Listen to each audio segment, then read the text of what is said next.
Corona काल में real estate sector लूटा पिटा नजर आ रहा है।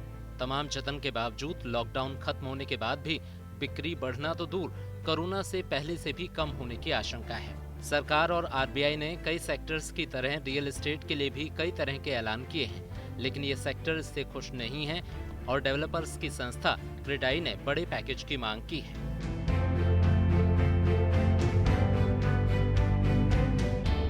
The points which we have raised are one-time restructuring of bank loans, waiver of penal interest, and additional funding to the developers. Policy interventions for triggering demand, relook at the GST policy for this sector, and abrupt price increase by vendors and raw material suppliers.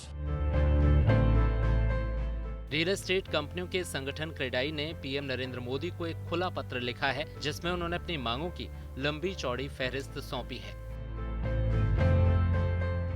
इसमें real estate कंपनियों पर बैंकों के बकाये कर्ज को एक मुश्त रीस्ट्रक्चरिंग करने से लेकर माफ करने और नए घर खरीदने पर आम जनता को दिए जाने वाली राहत को दोगुना करने की मांग शामिल है। मांग बढ़ाने के लिए एक सुझाव ये दिया गया है कि अगले 5 साल तक नया होम लोन केवल 5% ब्याज दर पर मिले। एक खास मांग ये रखी गई है कि होम लोन के ब्याज पर मिलने वाली टैक्स छूट को 2 लाख रुपए सालाना से बढ़ाकर 10 लाख रुपए कर दिया जाए। प्रिंसिपल के भुगतान पर मिलने वाली छूट सीमा को 1.5 लाख से बढ़ाकर 2.5 लाख रुपए किया जाए। क्रेडाई का इससे हजारों कंपनियों के लाखों कर्मचारियों और करोड़ों श्रमिकों को फायदा होगा। साथ ही इससे देश की इकोनॉमी में भी सुधार होगा। क्रेडाई का दावा है कि इस सेक्टर में 5.2 करोड़ लोगों का रोजगार जुड़ा हुआ है और जीडीपी में भी इसका बड़ा योगदान है। साथ ही इससे सीधे तौर पर जुड़े सीमेंट, स्टील जैसे 250 उद्योगों की ग्रोथ भी तेज होगी। कुल मिलाकर इसको रिवाइव करना देश की इकोनॉमी के लिए बहुत जरूरी है। We've also asked for a waiver of penal interest, as it would be absolutely unfair to charge a penal interest at a time when the entire industry and all industries are in grave trouble. So towards that, the banks and NBFCs need to not recover the additional penal interest.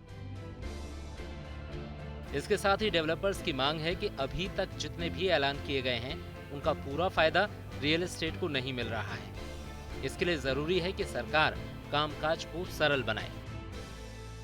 अगर हम पिछले 6 महीने पे देखें तो कुछ ही project ऐसे हैं, कुछ ही गिने चुने प्रोजेक्ट ऐसे हैं जो उसके अंतर्गत फाइनेंशियल एड ले पाए हैं, तो उसका बेनिफिट जो इंटेंडेड बेनिफिट था वो नहीं आ पा रहा है।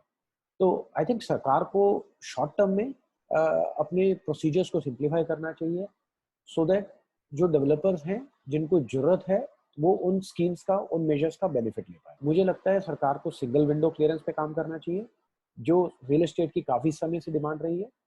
इसके चलते ना तो सिर्फ डेवलपर्स को फायदा होगा, डेवलपर्स का cost of project will be reduced, but इसके चलते कस्टमर कॉन्फिडेंस में भी काफी मदद मिलेगी। यानी अगर सरकारी योजनाओं का फायदा डेवलपर्स तक पहुंचता है तो फिर इनका ज्यादा बड़ा असर होगा और रियल एस्टेट ही नहीं, इससे चलने वाले सैकड़ों उद्योगों को भी फायदा होगा।